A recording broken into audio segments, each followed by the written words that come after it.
இப்போ வரைக்கும் நமக்கு தெரிஞ்ச சோர்ஸ்ல வந்துட்டு பாத்தீங்கன்னா ஒரு 22 அப்படின்னு சொல்லி முடிக்கிறதுக்குள்ள 25ன்னு போயிட்டு கட்சிக்கு மேல வந்துருச்சு. இப்ப முதல்வர் என்ன நினைக்கிறாங்கன்னா எல்லாரையும் நம்ம அரவணைச்சு போகணும், ஏன்னா ஒரு ஓட்டு சதறக்கூடாது, நமக்கு வந்து இலக்கு 200 தொகுதி தான் அப்படின்னு சொல்லிட்டு சின்ன சின்ன கட்சி ஒரு 500 ஓட்டு 5000 ஓட்டு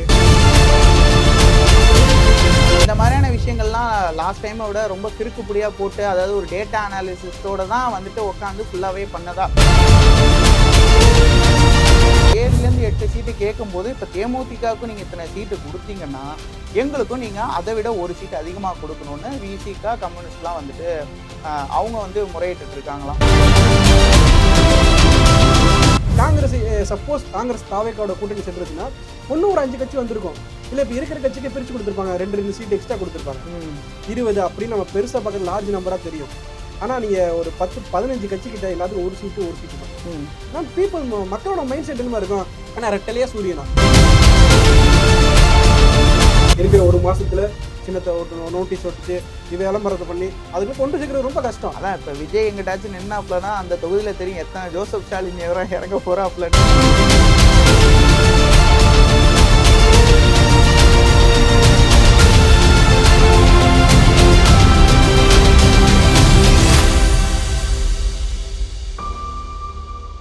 இப்போது புதிய அறிமுகம் ஆச்சி ஹோட்டல் சாம்பார் 50 கிராம் ரூபாய் 20 மட்டுமே.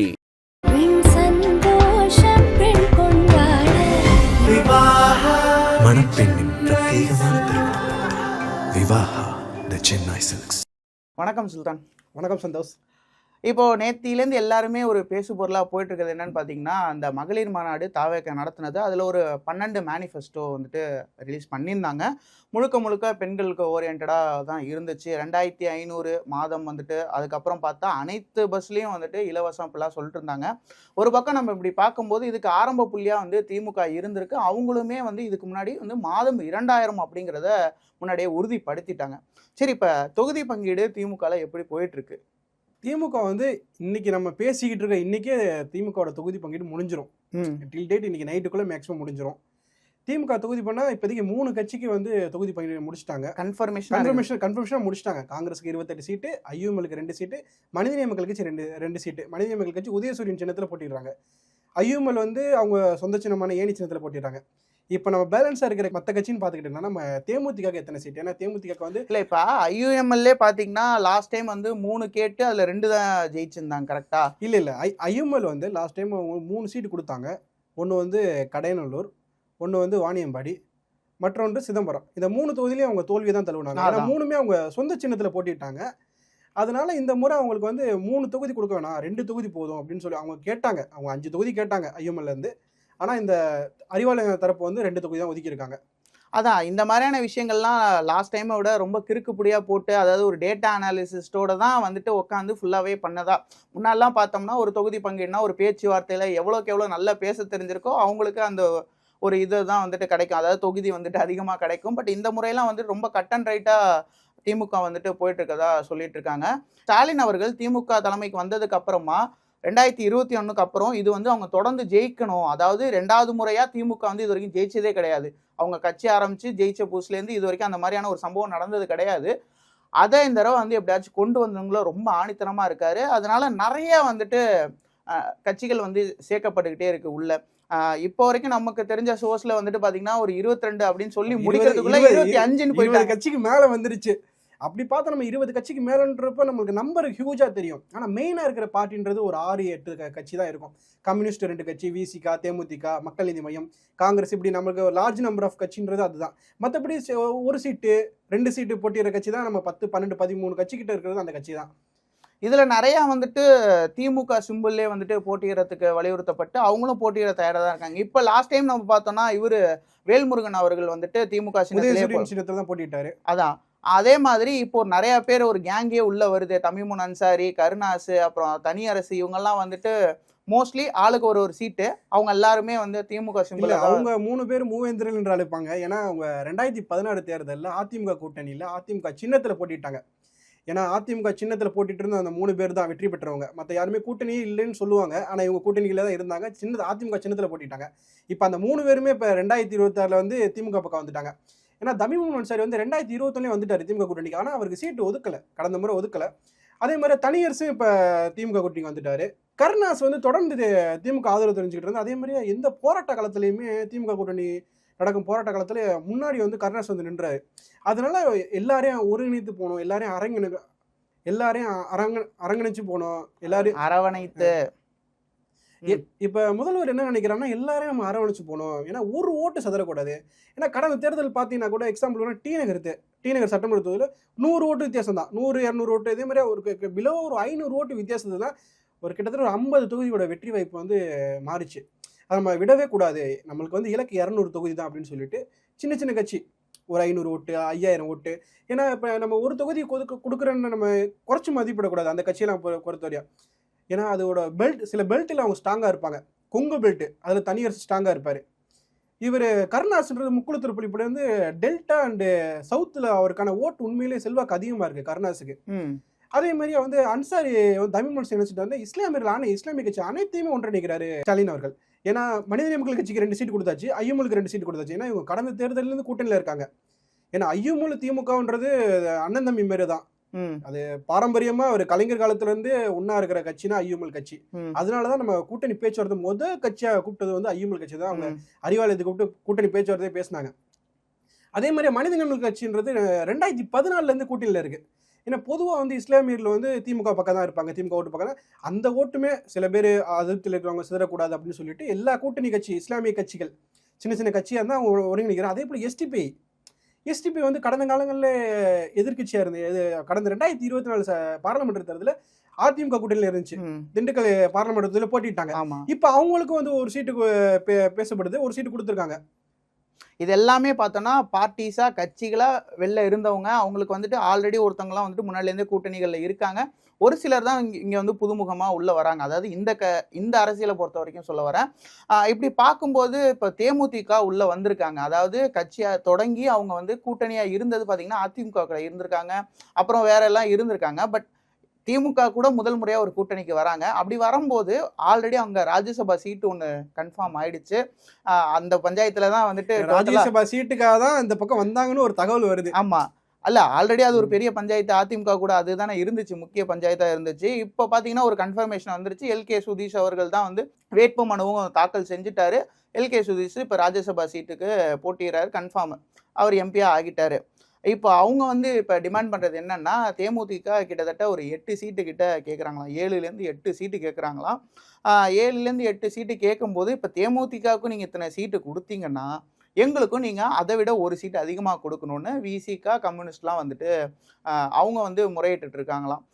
இந்த மாதிரியான விஷயங்கள் வந்து எப்போதுமே தொகுதி பங்கீடுங்கிறதுல வந்து ஒவ்வொரு அரசியலுக்குள்ளேயும் அந்த கூட்டணிகளுக்குள்ளேயும் சலசலப்பு இருந்துகிட்டே தான் இருக்கும். அந்த சலசலப்பை தேமுதிக தான் இங்கே இப்போ கிரியேட் பண்ணி விட்டுருக்கு. இல்லை, தேமுதிக நம்ம வந்து பேசுகிறோம்னா தேமுதிக வந்து பலம் இப்போ 2011 இருந்த பலம் 2009 இருந்த பலம் இப்போ இருக்கான்னு அது ஒரு கேள்விக்குறி தான். நம்ம கேப்டன் அவங்க வந்து சரிவுன்றது 2011 தேர்தலுக்கு அப்புறமே தேமுதிகோட சரிவுன்னு ஆரம்பிச்சிருச்சு. 2014 இருந்து அவங்களோட சரிவு ஆரம்பிச்சிருச்சு. இப்போ அவ்வளோ ஸ்ட்ராங்காக ஓட் பேங்க் இருக்கான்னு தேமுதிகன்றது ஒரு பெரிய கேள்விக்குறியாக தான் இருக்குது. திமுக கூட்டணியிலே உண்மையிலேயே இப்போ கரண்ட் டேட்டா படி பார்த்தீங்கன்னா வளர்ச்சி அடைஞ்சிருக்க ஒரு கட்சின்னா அது விசிகா தான், விடுதலை சிறுத்தை கட்சி. ஏன்னா அவங்க அங்கீகரிக்கப்பட்ட கட்சி ஆகிட்டாங்க. கடந்த முறை தேர்தலில் 6 தொகுதி தான் கொடுத்தாங்க, அதில் 4 வெற்றி பெற்றாங்க. அதுவும் 2 பொது தொகுதியில் வெற்றி பெற்றாங்க. ஏன்னா குறிப்பாக வந்து விடுதலை சிறுத்தை மேலே ஒரு இது இருந்துச்சு. அவங்க பட்டியலின சமுதாய மக்களுக்காக தான் இருக்காங்க, அந்த சமுதாய மக்கள் தான் விடுதலை சிறுத்தை இருப்பாங்க, அவங்க தான் ஓட்டு போடுவாங்க அப்படின்னு முன்னுரிமை தொகுதியில மட்டும்தான் அவங்க செல்வாக்கு இருக்குன்னு இருந்த பிம்பத்தை எல்லாத்தையும் உடைச்சிட்டு 2 பொது தொகுதியில வெற்றி பெற்றதுங்கிறது விடுதலை செய்வதற்கு பெரிய இமாலய வெற்றி தான். ஏன்னா மற்றவங்க எல்லாத்தையும் திரும்பி பார்க்க வச்ச வெற்றி அந்த 2 பொது தொகுதியில் வெற்றி பெற்றது. இடதுசாரிகளை பொறுத்தவரையும் 2 இடதுசாரிகளும் நம்ம வந்து கன்னியாகுமரியிலேருந்து எல்லா தமிழ்நாடு ஆல் ஓவரில் அவங்களுக்கு ஓட்டு இருக்கு. அவங்களுக்கு ஓட்டு இல்லாத தொகுதியே சொல்ல முடியாது. பொதுவாக இடதுசாரிகள் வந்து செலவு பண்ண மாட்டாங்க. இருந்தாலும் அவங்க ஒரு ஊர்ல 2 கம்யூனிஸ்ட் இருந்தாலும் அந்த கம்யூனிஸ்ட் தான் ஓட்டு போடுவான். வேற மாதிரி காசு கொடுத்துட்டான் நான் வேற ஓட்டு போட மாட்டான். அவன் கொள்கையில வந்து புடியா இருப்பான், விடாபுடியா இருப்பான் கம்யூனிஸ்டுக்காரன். நான் கம்யூனிஸ்ட்னா என் தலைமை சொல்லிருச்சு, என் கம்யூனிஸ்ட் கூட்டணி தான் ஓட்டு போட, இங்க இருந்து மாறுறது அங்க இருந்து மாறுறது நம்ம அப்படி சொல்லவே முடியாது. ஒரு பக்கம் கம்யூனிஸ்ட் நம்ம கொள்கைன்னு பார்த்தோன்னா அந்த பக்கம் பிஜேபி RSS எப்படி இருக்கோ அதே மாதிரியே கம்யூனிஸ்டுக்காரன் இருப்பான். ஒரு கொள்கையில தான் இருப்பான், கொள்கை பிடிப்போட கம்யூனிஸ்டுக்காரன் இருப்பான். சரி, இப்போ நம்ம இன்னொன்னு பார்க்க வேண்டியது என்னன்னு பார்த்தோம்னா, இப்போ ஓவராலா பார்த்தோம்னா மதிமுக வந்துட்டு 4 சீட்டு கொடுக்குறாங்களாம். அதாவது உதயசூரியன் சின்னத்துல இருந்தா 4 சீட்டு, தனியா அப்படி நிக்கிறீங்கன்னா 3 அப்படிங்கிற மாதிரி இல்ல சொல்லி மதிமுக வந்து கடந்த 2020 சட்டமன்றத்தில் 6 சீட்டு கொடுத்தாங்க. அது உதயசூரியன் சின்னத்துல பெற்றுட்டாங்க. அதுல 4 இது வெற்றி பெற்றாங்க மதிமுக. ஆனா அந்த 2021க்கு அப்புறம் கட்சியில பல உட்கட்சி பூசல், பல பேர் முக்கிய தலைவர்கள் பிரிந்து சென்றது. அதனால வந்து திமுக தலைமை என்ன எதிர்பார்க்கறா, நம்ம இந்த கடந்த முறை 6 சீட்டு கொடுக்க, இந்த முறை 6 சீட்டு கொடுக்க வேணாம், அவங்க வெற்றி பெற்ற 4 சீட்டு திருப்பி கொடுத்துடலாம் அப்படின்னு எதிர்பார்க்க. இல்லைன்னா பாராளுமன்றத்தில் அவங்க தனி சின்னத்துல போட்டிட்டாங்க, தீப்பெட்டி சின்னத்துல அவங்க போட்டிட்டாங்க. அதே மாதிரி இந்த மாதிரி தனி சின்னத்துல போட்டிடுறாங்கன்னா 3 சீட்டு கொடுப்போம், 4 கொடுக்க வேணாம். வெற்றி வாய்ப்புன்றது உதயசூரியன் சின்னத்துல நின்றாங்கன்னா இப்ப திமுக கேடர்ஸும் இறங்கி வேலை பார்ப்பாங்க. இப்ப தனி சின்னத்துல இருக்குன்னா அவங்க ஒரு அண்டர்ஸ் ஜெல் ஆக முடியாது. ஒரு ஒர்க்கு அவங்க இறங்கி வேலை பார்க்கறதுக்கோ இல்ல செலவு பண்றது. நம்ம அந்த தீப்பெட்டி சின்னத்துல இவர் நிற்கும் போதே பார்த்துருப்போம், துரை வைக்கம் நிற்கும் போதே எவ்வளவு சலசலப்புகள் வந்துச்சு, என்ன மாதிரியான இதெல்லாம் போச்சு. பட் ஆனா என்னன்னா அந்த திருச்சியில பாத்தீங்கன்னா ஒரு முக்கியமா திமுக தொண்டர்கள் தான் வந்து அதுல ஃபுல்லாவே அந்த அந்த அந்த வெற்றி நம்ம வந்து எப்படின்னா நேரு அன்பில் இவங்க 2 பேர் இல்லைன்னா அந்த வெற்றி சாத்தியப்பட்டிருக்காது. அதே மாதிரி அவர் சூஸ் பண்ண தொகுதி திருச்சின்றது அது ஒரு அர்பன் ஏரியா. அதனால மக்கள்கிட்ட ஈஸியா கொண்டு போகக்கூடிய அந்த சின்னத்தை ஈஸியா கொண்டு போயிட்டாங்க. ஏன்னா கடந்த தேர்தல் எப்படின்னா அதிமுக பாஜக கூட்டணி பிரிஞ்சு இருந்தாங்க. நமக்கு அவங்களுக்கு வெற்றிக்கு ஒரு எளிதாக தான் இருந்துச்சு. ஆனா இந்த முறை அப்படி இல்ல. நேரு பையன் அவர் அருண் அவர்கள் பாத்தீங்கன்னா பெரம்பலூர்ல போய் நின்னாரு. அதாவது நினைச்சிருந்தா அவங்க திருச்சியை இது பண்ணிருக்கலாம். பட் இதுக்காக ஒன்று விட்டு கொடுத்து, ஏன்னா இங்க நீங்க ஓவராலா பார்க்கும்போது தேர்தல் அரசியலை பொறுத்த வரைக்கும் உங்களை வெற்றி தான் வந்துட்டு கூட்டு போக போகுது. என்னதான் பர்சன்டேஜ் அதிகமா இருந்தாலும் உங்களை வந்து அந்த ஒரு ஓட்டு வித்தியாசத்துல ஜெயிக்க போற அந்த வெற்றி தான் வந்து உங்களுக்கு ஒரு தொகுதியை கொடுக்க போகுது, சீட்டை கொடுக்க போகுது. எல்லாமே இல்ல பாராளுமன்ற தேர்தலில் மக்கள் வாக்களிச்சது காங்கிரஸ் வேணுமா பிஜேபி வேணுமா தான் வாக்களிச்சாங்க. இல்ல அதேதான் சட்டமன்ற 2026 நம்ம திமுக வேணுமா அதிமுக வேணும். இங்க என்ன அளவு இருக்குமோ, இங்க என்ன பார்ட்டிக்குள்ள அளவு இருக்குமோ, என்ன மாதிரியான கொள்கை ரீதியான ஒரு இது இருக்குமோ அதுக்குள்ளதான் மக்கள் ஓட்டு போட போறாங்க. இப்போ நம்ம இன்னொன்னு பார்த்தோம்னா ஆல்ரெடி நம்ம காங்கிரஸ் கன்ஃபார்ம் ஆயிடுச்சு 28, அப்புறம் மனிதநேய மக்கள் கட்சி வந்துட்டு ஒரு 2, அப்புறம் IUML பாத்தீங்கன்னா லாஸ்ட் டைம் 3 வந்து தோல்வி, அப்புறம் இப்போ வந்து ஒரு 2 கொடுத்துருக்காங்க. அதான் அது வந்து அவங்க ஜெயிச்சே ஆகணுங்கிற ஒரு கட்டாயத்திலே இருக்கிறாங்க. இல்ல அந்த 2 சீட்டுமே இப்ப கேட்டிருக்கிறது 2 சீட்டுமே வெற்றி வாய்ப்பு அதிகமா இருக்கிற தொகுதிகளை தான் கேட்டிருக்காங்க. அந்த 2 சீட்டு கொடுத்தாலுமே அதான் நீங்க சொன்ன மாதிரி மூவேந்தர்களும் உள்ள வந்திருக்காங்க. அவங்களுக்கும் எல்லாமே ஆல்மோஸ்ட் டீலிங் எல்லாமே முடிஞ்சு ஓகே ஆயிட்டே வந்துட்டு இருக்கு. அதான் முதல்வரும் என்ன சொல்லியிருக்காப்லன்னா, அதாவது முடிஞ்ச அளவுக்கு எல்லாமே கூடிய சீக்கிரம் இன்னைக்கு நைட்டுக்குள்ள எல்லாத்தையும் தகவல் வந்துட்டு அதாவது கன்ஃபார்ம் பண்ணிடணும். நாளைக்கு திமுக மாநாடு இருக்கு. இதுல என்னன்னா மக்கள் நீதி மையம் இந்த தடவை ஜாயின் பண்ணிருக்காங்களா, அவங்க வந்துட்டு 6 கேக்குறாங்க போல. 6 எல்லாம் முடியாது, 2 தாங்கிற மாதிரியான ஒரு இதுலதான் இருக்காங்க. மக்கள் நீதி மையம்ன்றது நம்ம 2019 ஒரு ஓட்டு நிரூபிச்ச கட்சி மக்கள் நீதி மையம். அதே இதுதான் இப்ப இருக்குமான்னு பார்த்தா அது ஒரு கேள்விக்குறி தான் சொல்ல முடியும். அப்ப அவர் எதிர்ப்பு அவர் எதிர்ப்பு மனையில இருந்தார். அதிமுக வேணா திமுக வேணான்றத மக்கள் வாக்களிச்சாங்க. இப்ப சீமானுக்கு நாம் தமிழருக்கு வாக்கு வந்து பாத்தீங்கன்னா 8% வாக்கு. அப்ப 2019 நல்ல ஸ்கோர் பண்ணாரு. ஆனா இப்ப அவருக்கு வந்து 2 சீட்டுல 3 சீட்டு தான். இப்ப அப்படியே தேனி பக்கம் வந்தோம்னா முந்தா நேத்து கூட மாநாடு நடந்திருக்கு. முன்னாள் முதலமைச்சர் அதான் இணைப்பு மாநாடு வேற நடந்திருக்கு. முதல்வர் வேற சொல்லியிருக்காரு, எனக்கு ஓபிஎஸ்னாலே விசுவாசம் தான் அப்படின்னு. என்னடா இது அப்படின்னு எல்லாருமே பார்க்கும்போது அதில் ஒரு மாதிரி அவர் சிரிச்சா ஒரு நல்லா இருப்பார், இந்த மாதிரி நிறைய விஷயங்கள் போயிருக்கு. ஆல்ரெடி ஓபிஎஸ் வந்து ஜாயின் பண்ணியிருக்காரு, ஓபிஆர் இருக்காரு, அப்புறம் கூடவே சிட்டிங் எம்எல்ஏ வந்துட்டு ஐயப்பனும் இருந்தாரு. ஆமா, இப்போ என்னன்னா அவங்களுக்கும் 3 கன்ஃபார்மா, அதாவது இந்த சின்னத்துல தான் போட்டியிட போறாங்க, உதயசூரியன்ல தான் போட்டியிட போறாங்க. ஆனா இவங்களுக்குள்ளேயே ஒரு தொகுதி பங்கீடு மாதிரியான விஷயங்கள் முன்னாடியே பேசி முடிச்சிட்டதாகவும் 3 அது 2 வந்து சட்டமன்றம், 1 வந்துட்டு நாடாளுமன்றமா இருக்கலாம் வாய்ப்புகள் இருக்கு, இல்ல 3மே சட்டமன்றமா இருக்க வாய்ப்புகள் இருக்கு அப்படின்னு ஒரு பேச்சுவார்த்தை போயிட்டு இருக்கு. அதுக்கப்புறம் அங்கிட்டு பார்த்தோம்னா வைத்திலிங்கம் ஜாயின் பண்ணாரு. ஜாயின் பண்ணோடனே இப்ப அதான் ஆல்ரெடி அதிமுக இருக்கும் போதே ஒரத்தநாடு அவரோட இதாதான் இருந்துச்சு. அதே போல இப்ப திமுகவுக்கு வந்தபோதும் ஒரத்தநாடு அவருக்கு தான் அப்படிங்கிறத கன்ஃபார்ம் பண்ணியாச்சு. ஏன்னா விருப்பம் பண்ணும் அவர் கொடுத்துட்டாரு. இன்னும் வந்துட்டு லிஸ்ட் வந்து பட்டியல் வந்து எல்லா பக்கமும் ரிலீஸ் ஆகிறதுல கொஞ்சம் தாமதங்கள் இருக்கு. ஓவராலாக பார்த்தோம்னா அப்படி இப்படின்னு பார்த்தோம்னா 22 தாண்டி 25ங்கிறாங்க. நீங்க உங்க தரப்புல எவ்வளோ கட்சிகள் வந்து இணைஞ்சிருக்காங்கன்னு நினைக்கிறீங்க? இது திமுகவுக்கு சாதகம்னு நினைக்கிறீங்களா? இல்ல கட்சின்றது 22 25 வரையா கூட கட்சிகள் இருக்கு, கூட்டணி கட்சிகள் திமுக. அதுல நம்ம பொதுவாக பார்க்குறப்ப 25 20 அப்படின்னு நம்ம பெருசா பார்க்குற லார்ஜ் நம்பரா தெரியும். ஆனா நீங்க ஒரு 10-15 கட்சி கிட்ட எல்லாத்துக்கும் ஒரு சீட்டு தான். அதனால பெருசா தெரியாது. ஏன்னா 15 சீட்டு. இப்ப காங்கிரஸ் கொடுத்தது 28 சீட்டு. காங்கிரஸ் சப்போஸ் காங்கிரஸ் தாவேக்காவோட கூட்டணி சென்றுச்சுன்னா இன்னும் ஒரு 5 கட்சி வந்திருக்கும். இல்ல இப்ப இருக்கிற கட்சிக்கே பிரிச்சு கொடுத்துருப்பாங்க, 2 சீட்டு எக்ஸ்ட்ரா கொடுத்துருப்பாங்க. அதெல்லாம் உங்களுக்கு சீட்டு பிரிக்கிறது பெருசா இருந்தது. அதுவும் முக்கியமா உதயசூரியன் சின்னத்துல போட்டிடுறப்ப அந்த ஒரு சீட்டு 2 சீட்டு கூட்டணி கட்சி போட்டிடுறப்ப திமுக எளிதாக இருக்கும் வெற்றி பெறதுக்கு. ஆனால் ரெட்டலையா சூரியனா, ஏன்னா மக்களோட மைண்ட் செட் என்னமா இருக்கும், கண்ணை மூடிட்டு வந்து ரெட்டலைக்கு போடுறேன், கண்ணை மூடிட்டு வந்து உதயசூரியன் போடுறேன். இது ஒரு புது சின்னம் வந்துச்சுன்னா அந்த சின்னத்தை கொண்டு போயிட்டு இருக்கிற ஒரு மாசத்துல சின்னத்தை ஓட்டணும், நோட்டீஸ் ஒட்டிச்சு விளம்பரத்தை பண்ணி அதுக்குள்ள கொண்டு சேர்க்கறது ரொம்ப கஷ்டம். அதான் இப்ப விஜய் எங்கிட்டாச்சும் நின்னாப்லன்னா அந்த தொகுதியில தெரியும் எத்தனை ஜோசப் ஸ்டாலின் எதிராக இறங்க போறாப்லன்னு. இல்ல நீங்க ஓபிஎஸ் 2024 பாராளுமன்றத்துல 5 பேர்கிட்ட ஓபிஎஸ்னு 5 மொத்தமா பன்னீர்செல்வம் பார்த்தா அது எக்கச்சக்கம். ஆனா அதை மீறியுமே அவர் 2வது இடத்துக்கு வந்தாருல, 3 லட்சம் ஓட்டுக்கு மேல எடுத்தாருல, அதிமுக டெபாசிட் வாங்க வச்சாருல. பொதுவா வந்து மக்கள்கிட்ட பிரபலமா இருக்கிறவங்க தான் வெற்றி பெற முடியும். சின்ன மெயின் டூல் தான் சொல்ல முடியும். ஏன்னா ஓபிஎஸ் வந்து 2024 பாராளுமன்ற தேர்தலில் தனி சின்னத்துல தான் போட்டிட்டாரு, பலாப்பழம் சின்னத்துல. அவர் 2வது இடம் வந்தார், நவாஸ் கனி வெற்றி பெற்றாரு ராமநாதபுரம் பாராளுமன்ற தொகுதியில். 3வது இடம் தான் அதிமுக வந்துச்சு, டெபாசிட் போயிடுச்சு அதிமுக. ஏன்னா அதை எடுக்க வச்சது ஓபிஎஸ் தான், டெபாசிட் காலி பண்ணது ஓபிஎஸ் தான். ஏன்னா ஓபிஎஸ்ன்னு ஒரு 5 பேர்கிட்ட ஓபிஎஸ் நின்றாலும் மக்கள் வந்து பிரபலமான ஓபிஎஸ் பன்னீர்செல்வம் அவர்களுக்கு தான் வாக்களிச்சாங்க. மக்களோட ஜெல்லாக இருக்கணும் தலைவர்ன்றது. நம்ம வந்து இப்போ சென்னையிலே இருக்கோம், அவர் வீடு சென்னையில் இருக்கோம், அவர் போட்டிடுறது நாங்குநேரில் இருக்கோம், மானாமரியில் இருக்கோம். அது மக்கள்கிட்ட ஜெல்லாகாது. களத்துல இறங்கி வேலை பார்க்கணும். முழுக்க பாத்தீங்கன்னா இப்ப 2016 எலெக்ஷன் எடுத்துக்கிட்டோம்னா ஏடிஎம்கே வந்து டோட்டலா நின்னதே பாத்தீங்கன்னா அவங்களுடைய சின்னத்திலே 234 தொகுதியில நின்றாங்க. அந்த அவங்களுக்கு சாதகமா தான் இருந்துச்சு. அதான் இப்போ நம்ம இந்த 25ல பார்த்தோம்னா ஓரளவுக்கு கட்சிகளாகவும் இவங்களாவும் இருக்கிறத பேசியிருக்கோம். 22, 25ன்னு ஒரு கட்சிகள் வருது. இன்னும் நிறைய வந்து கன்ஃபர்மேஷன் கிடையாது, எல்லாமே உள் டாக்ஸ் இந்த மாதிரியான விஷயங்கள் தான் போயிட்டு இருக்கிறதுனால. பட் ஆல்மோஸ்ட் இது எல்லாமே இன்னைக்கு நைட்டுக்குள்ள கன்ஃபார்ம் ஆகி தகவலா வெளில வந்துடும், இல்ல முக்கிய அறிவிப்பா வெளில வந்துடும். இன்னும் வேற யாரெல்லாம் உள்ள வரா, இப்ப இந்த ஸ்ரீதர் வாண்டையாரெல்லாம் உள்ள வராரு அப்படின்ற மாதிரி சொல்றாங்க. ஸ்ரீதர் வாண்டையாருக்கு ஒரு சீட்டு, அதே மாதிரியா வந்து கே செல்வகுமார்.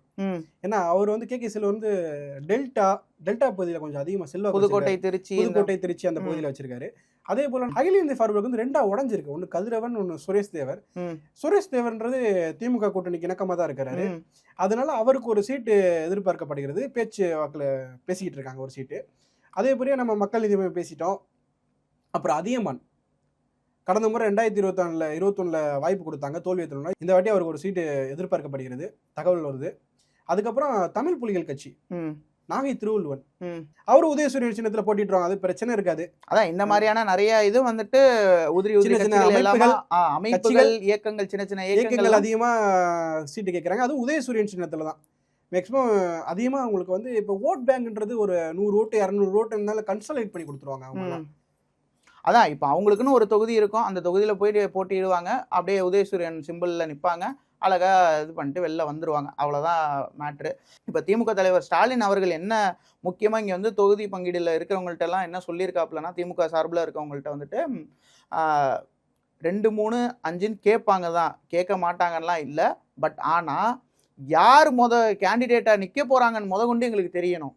இல்ல கேண்டிடேட்டுமே திமுக தான் சூஸ் பண்றாங்க. அதுதான் மோஸ்ட்லி வந்துட்டு அப்படி காங்கிரஸ் விசிகால கூட கேண்டிடேட் கொண்டு திமுக சூஸ் பண்ணிக்கிட்டு இருக்காங்க. இவங்க நின்றா வெற்றி வாய்ப்பு அதிகமா இருக்கு. ஏன்னா அவங்க சர்வே எடுக்கிறாங்க, திமுக சர்வே எடுத்திருக்காங்க. அவங்களுக்கு தேவை வந்து இப்ப கிளீன் ஸ்வீப் அடிக்கணும் அப்படிங்கிற ஒரு ரொம்ப பெரிய ஒரு இதுல இருக்காங்க. ஏன்னா ஒரு 200க்கு மேலேயாச்சும் ஜெயிச்சு காட்டிடணும் அப்படிங்கிற மாதிரி. ஏன்னா இப்ப ஸ்டாலின் அவர்கள் வந்துட்டு இப்ப 2021 வந்ததுக்கு அப்புறம் நிறைய திமுகல வந்துட்டு ஒரு வெற்றிகள் எல்லாமே வந்துட்டு ரொம்ப பெருசா இருக்கு. அந்த நிறைய வந்து வரலாற்று வெற்றி இந்த மாதிரியான ஒரு விஷயங்கள்லாம் அவர் ஒரு நேம் டேக் வச்சுக்கிட்டே வராரு. இல்ல அவரு திமுக தலைமைக்கு பொறுப்புக்கு வந்ததுக்கு அப்புறம் தொடர்ந்து வெற்றியா தான் வந்துகிட்டு. அதான் பிரதர், இப்போ 2021 பாத்தீங்கன்னா வெற்றி பெற்று அதுக்கப்புறமா அவங்க நாடாளுமன்ற தேர்தல் போட்டிட்டாங்க, அது கிட்டத்தட்ட கிளீன் ஸ்வீப்பு ஃபுல்லாகவே அடிச்சாச்சு.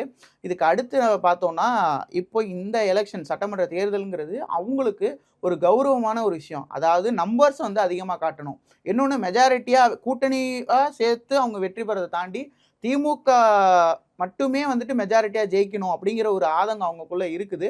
ஸோ இந்த மாதிரியெல்லாம் ஸ்கெட்சு போகிறதுனால தான் முழுக்க வெற்றியை நோக்கி அவங்க ஃபோக்கஸ் பண்ணி போயிட்டு இருக்காங்க. இப்ப ரீசெண்டா கூட பார்க்கும்போது ஒவ்வொரு இடங்கள்லயும் வந்து தொகுதியில வேலையெல்லாம் வந்து எப்பயோ ஸ்டார்ட் ஆகி திமுக ஸ்டார்ட் பண்ணிட்டாங்க. பார்லிமெண்ட் தேர்தல் முடிஞ்ச உடனே ஸ்டார்ட் பண்ணிட்டாங்க. அதுவும் குறிப்பா வந்து கொங்கு பெல்ட் அதிமுக செல்வாக்குன்னு சொல்லலாம், கொங்கு பெல்ட்டுக்கு மட்டும் ஃபோக்கஸ் பண்ணி வேலை பார்த்துட்டு இருக்காங்க. அதான் இப்ப டாக்டர் மகேந்திரன் வந்துட்டு அங்க இந்த தடவை வெற்றி பெற்றே ஆகணுங்கிற ஒரு செந்தில் பாலாஜி, முன்னாள் அமைச்சர் செந்தில் பாலாஜி ஃபுல்லா கோயம்புத்தூர்ல கேம்ப் போட்டு ஒர்க் பண்ணிட்டு இருக்காரு. ஏன்னா கொங்கு பெல்ட்ன்றது ஒரு அப்பர் ஹேண்டா அதிமுக இருக்கு, அதை நம்ம எப்படியாச்சும் கைப்படுத்தணும்னு சொல்லிட்டு ஃபுல் இதில் கேடர்ஸ் ஒர்க் பண்ணிக்கிட்டு இருக்காங்க. பொதுவாக சென்னையும் டெல்டாவும் தான் வந்து திமுக கோட்டை அப்படின்னு சொல்லுவாங்க. ஆனால் இந்த முறை பார்த்தீங்கன்னா நிறைய ட்விஸ்ட் அண்ட் டர்ன்ஸ் வந்துட்டு டவுன் சவுத்தில் நடக்க வாய்ப்புகள் இருக்குது. அதே போல் இங்கிட்ட கொங்கு பெல்ட்லேயும் நடந்துச்சு அப்படின்னா இது ஒரு அமோகமான வெற்றியாக தான் இருக்க போகுது திமுகவுக்கு. அதே போல் அங்கே அதிமுக என்ன மாதிரியான தொகுதி பங்கீட்டில் போயிட்டு இருக்காங்க அப்படிங்கிறத அடுத்தடுத்து நம்ம பேசலாம். அதிமுக ஒன்றும் தொகுதி பங்கீடு ஒன்றும் இது அறிவிக்கல, யாராருக்கு எத்தனை தொகுதி. அதுதான் இன்னும் அவங்க இது பண்ணிக்கிட்டு ஆரம்பிச்சிட்டாங்க. இன்னைக்கு முடிஞ்சிடும், தொகுதி பங்கீடு அனைத்துமே முடிஞ்சிடும். இல்லை பொதுவாகவே வந்து நீங்கள் அரசியலில் பார்த்தீங்கன்னா இதுதான் இந்த பக்கம் வந்துட்டு எப்படி பட்டியல் வரும்னே தெரியாது. ஜெயலலிதா அவர்கள் இருந்த போதுலேருந்தே அது அப்படி தான் இருக்கும் அதிமுகவில். பட் இந்த முறை இன்னும் பேச்சுவார்த்தையே நிறையா போயிட்டுருக்கு போல, நிறையா ரவுண்ட்ஸ் வந்துட்டு டாக்ஸ் மட்டுமே போயிட்டுருக்கு அப்படிங்கிற மாதிரி. ஏன்னா பிஜேபி கொஞ்சம் நிறையா எதிர்பார்க்குற மாதிரியும் ப்ளஸ் உள்ளே வந்து அவங்க சில பேர் உள்ளே சேர்த்துருக்காங்களா அவங்களுக்கு அவங்க பிரித்து தர மாதிரி, அதிமுக பிரித்து தர மாதிரி இல்லாமல் பிஜேபி அதிமுக ஒரு நம்பர் ஆஃப் அமௌண்ட் சீட்டை பிஜேபி கொடுத்துருவாங்க. பிஜேபி வந்து அவங்களுக்கு குறிப்பா டிடிவி தினகரன் அவர்களுக்கு இந்த மாதிரியான விஷயங்கள்லாம் போயிட்டு இருக்கு. அதை நம்ம இன்னும் அடுத்ததுல தெளிவுபடுத்தி பேசலாம். திமுக கூட்டணி கிட்டத்தட்ட ஆல்மோஸ்ட் டன்னு. இப்போ என்ன மாதிரியான விஷயங்கள் போக போகுது அப்படிங்கிறத நம்ம பொறுத்து தான் பார்க்கணும். விசிகாவுக்கு இந்த முறை நிறைய சட்டமன்ற தொகுதிகள் கிடைக்கும்னு எதிர்பார்க்கப்படுது. நல்லாவே போக போகுது தான் தோணுது. விசிகாக்குள்ளேயுமே யாருக்கு தலைமை திருமாவை இது பண்ணிக்கிட்டு இருக்காங்க, அப்ரோச் பண்ணிட்டு இருக்காங்க. எனக்கு இந்த வாட்டி சீட்டு கொடுங்க, இந்த வாட்டி சீட்டு கொடுங்க. ஏன்னா வெற்றி வாய்ப்பு அதிகம். திமுக கூட்டணியில் நின்றா வேட்பாளர் நின்றா திமுக கூட்டணியில் நின்றா வெற்றி வாய்ப்பு அதிகம். ஏன்னா கடந்த முறை 6 சீட்டு கொடுத்தாங்க, இந்த முறை ஒரு மினிமம் ஒரு 8 சீட்டு எதிர்பார்க்குறாங்க. 8 சீட்டு கன்ஃபார்மாக கிடைச்சிரும்னு நம்புறாங்க. அந்த 8க்குமே கடும் போட்டியாக இருக்குது விசிகால.